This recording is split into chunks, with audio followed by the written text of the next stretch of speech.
If you enjoy listening to inspirational stories from people just like us, facing the fear and doing it anyway, then you're in the right place. My name is Claire Hill, and this is the No Rest for the Vivid podcast.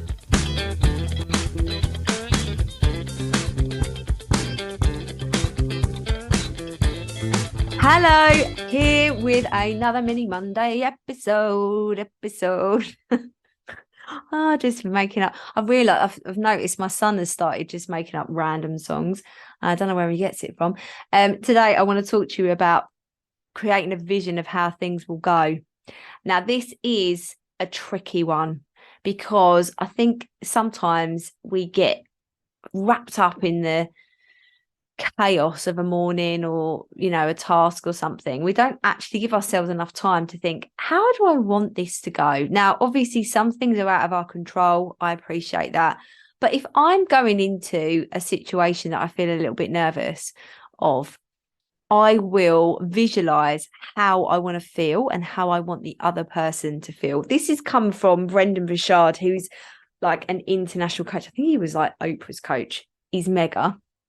And he talks about how he walks into the room and he's like bringing the joy, and he wants to consider before he goes into a meeting, whether that's Zoom or in person or an event, how he wants other people to feel. And on a very simple level, I do this when I go into the shops, or, the other day I had to go and drop some parcels off to be sent. And it was a bit of a miserable day.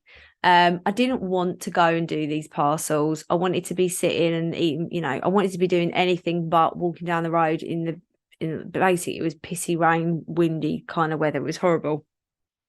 But I recognised it was a Sunday afternoon and whoever was in the shop probably didn't want to be working. So before I got there, plus I hadn't done it before. I had to send some parcels through because of the Royal Mail strikes. And I was like, I'm a bit unsure because there's quite a lot here.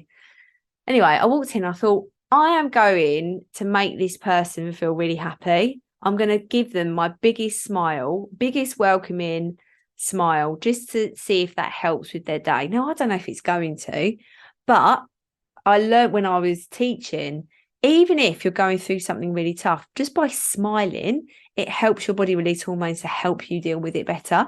So I will smile. If I'm having a bad day, I will force myself to smile through the pain. It doesn't dismiss the pain or the struggle or anything like that, but it just helps my body biologically give me more resources to deal with it. Anyway, I walked into the shop and I was like, hi, I've just got some parcels. Is that okay? And like big, I sounded better than what I just did then. And she smiled back, and then I sort of like tried to make a joke like, God, it's playing up that scanner, isn't it? Ho, ho, ho.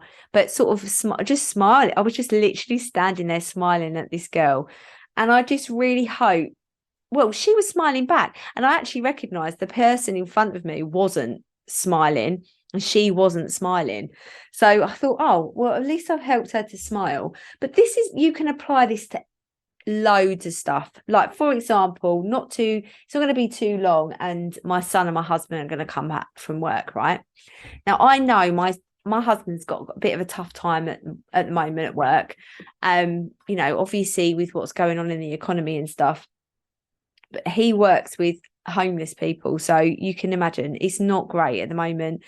So when he comes in, I visualize how I want him to feel and how I want that connection we have to help him. So I walk in and I don't like them coming down to the office. I like to go up there and I'm like, hi.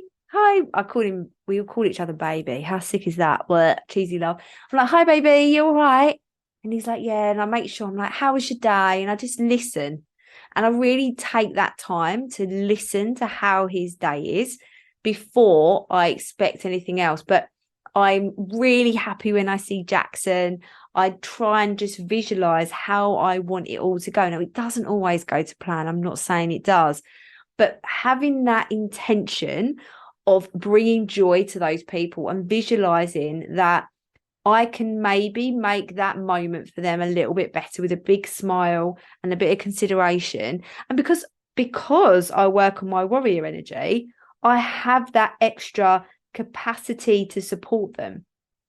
And that's why I can help people in the Vivid Club membership and help my clients, my one-to-one clients, and help my customers and help my people, the ladies in Project Warrior Boss.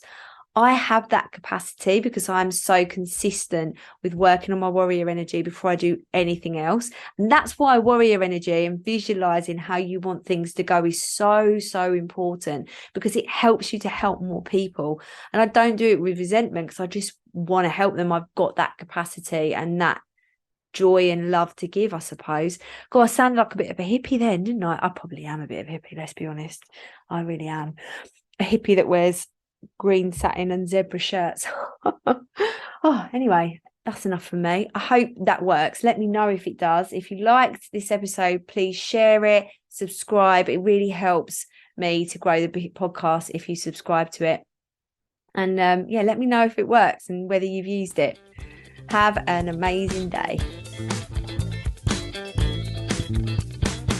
Thank you so much for listening to the No Rest for the Vivid podcast. Written, produced and hosted by Claire Hill, and music has been composed by my brother, Phil Vidler.